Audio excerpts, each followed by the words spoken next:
Next, it is my distinguished pleasure to introduce Secretary Rick Perry, the former Governor of Texas and the current Secretary of Energy.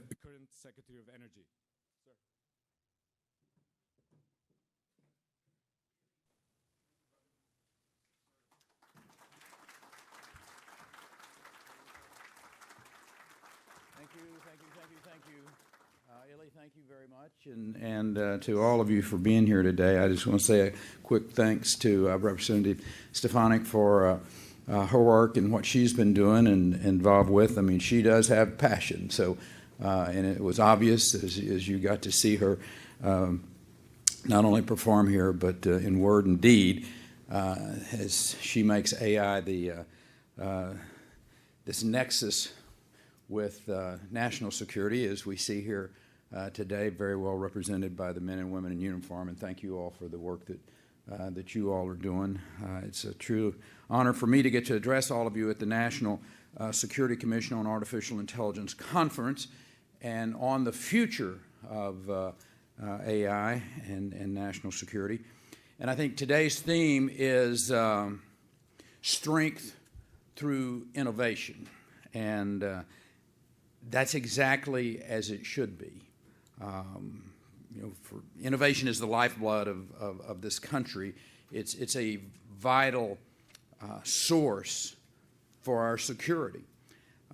For nearly 3 years, I've had an incredible privilege to lead one of the world's greatest incubators of innovation, obviously the Department of Energy, DOE's unmatched research and development infrastructure, including our 17 national labs.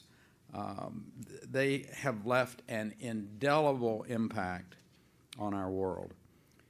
Their story, it really began more than 7 decades ago with the Manhattan Project, the Atomic Energy Commission, pursuing one of the greatest national security missions of all time. Thanks to that mission, our nation harnessed the power of the atom. They changed the course of history, secured freedom's future for a lot of generations to come. Now I want us to pursue for a moment, and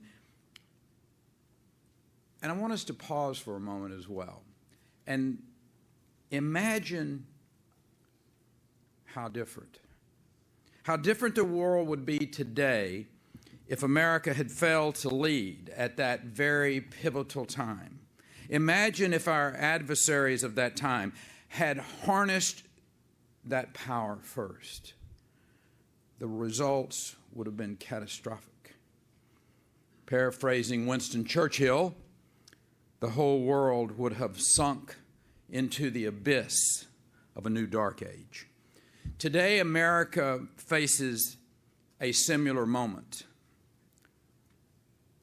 with innovation once again, ready to tip the scales as we spoke outside. We are engaged in an epic race for AI supremacy with rival nations holding rival notions about freedom. If we fail to win this race, Churchill's words of warning could well become a reality. As I speak, China and Russia are striving to overtake us, and as everyone knows, neither of these nations shares our values or our freedoms. Both of these nations are crushing liberty at home, with China building an AI surveillance state capable of monitoring every move its citizens make.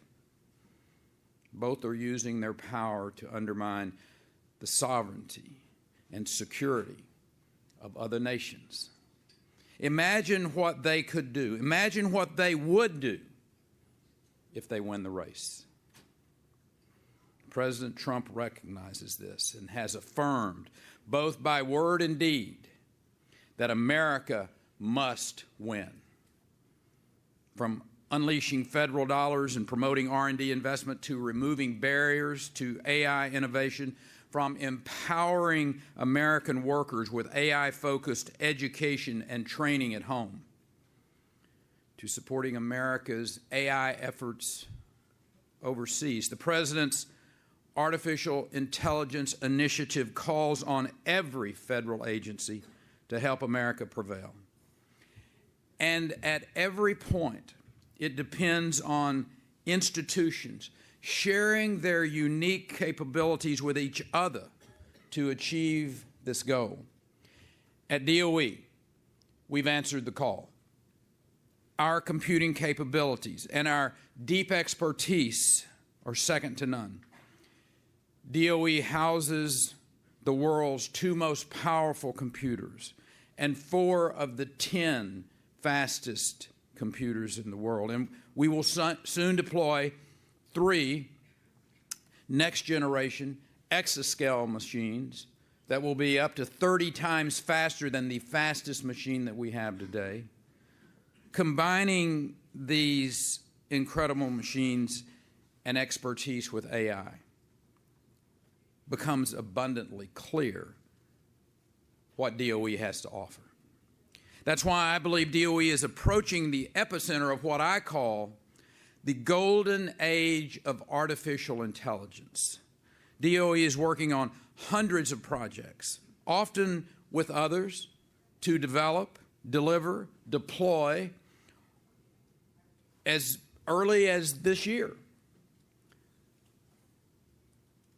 I directed the Secretary of Energy Advisory Board, which is a group of extraordinary men and women who assist us at the agency of looking up and over the hill, giving us advice. And I asked them to form a working group on AI issues. And this September, I established the Artificial Intelligence and Technology Office, AITO. First of its kind. Smith, as you and I were discussing earlier, having that central place in government where all of us can go and not have to think, well, is it DOE that's doing this? Is it over at DARPA? Is it over knowing that there is a central focus on artificial intelligence, I think was very important for this country. And no better place, I think, to do that than DOE, obviously partnering with all these other agencies of government and these institutions that are partners in the private sector and in our university settings. It will expand key partnerships with government, with the private sector, with the academic institutions, and with our allies abroad. We were just in Israel working down in the Negev desert there with some of their cybersecurity experts this last year, who will be obviously very important partners as we go forward.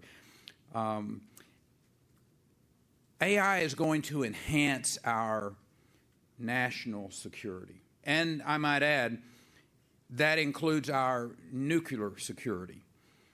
So our National Nuclear Security Administration is using AI, using that supercomputing capacity to simulate next-generation weapons design, support science-based stockpile stewardship without any nuclear testing. It also includes intelligence gathering, as DOE is one of the 17 federal agencies comprising America's intelligence community. So NNSA is using AI to monitor our adversaries' nuclear testing and proliferation activities. And since we can't have national security without energy security, it includes securing America's energy infrastructure. And so we're using this powerful tool to protect the grid against cyber attacks, against physical attacks. And thanks to the President, we have now a very focused mission to win the AI race against freedom's foes while strengthening our capabilities against those foes every step of the way. And just as the Manhattan Project led to a nuclear triad of land and sea and air, securing our nation for decades when they did that.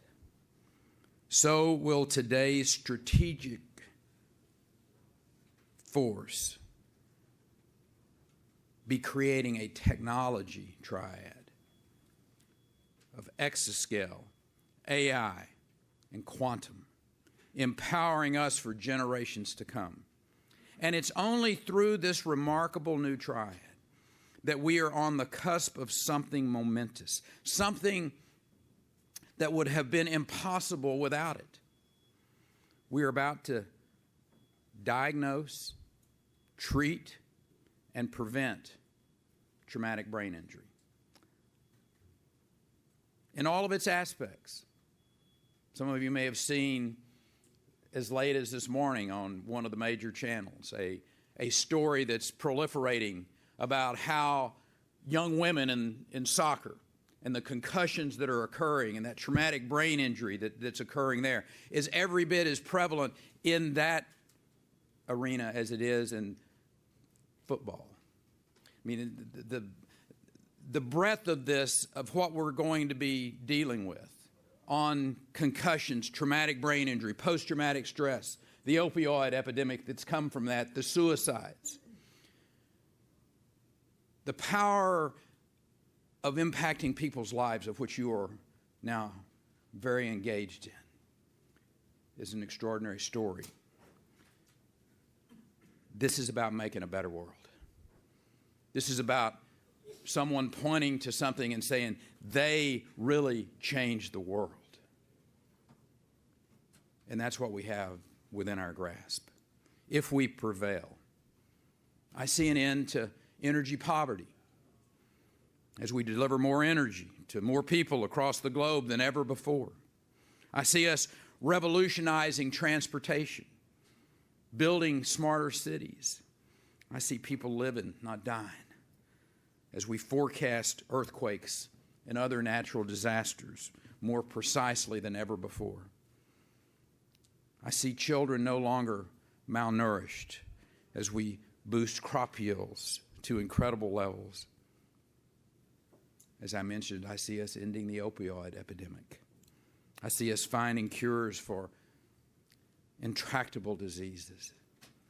Our adversaries seek to subjugate, but we will liberate.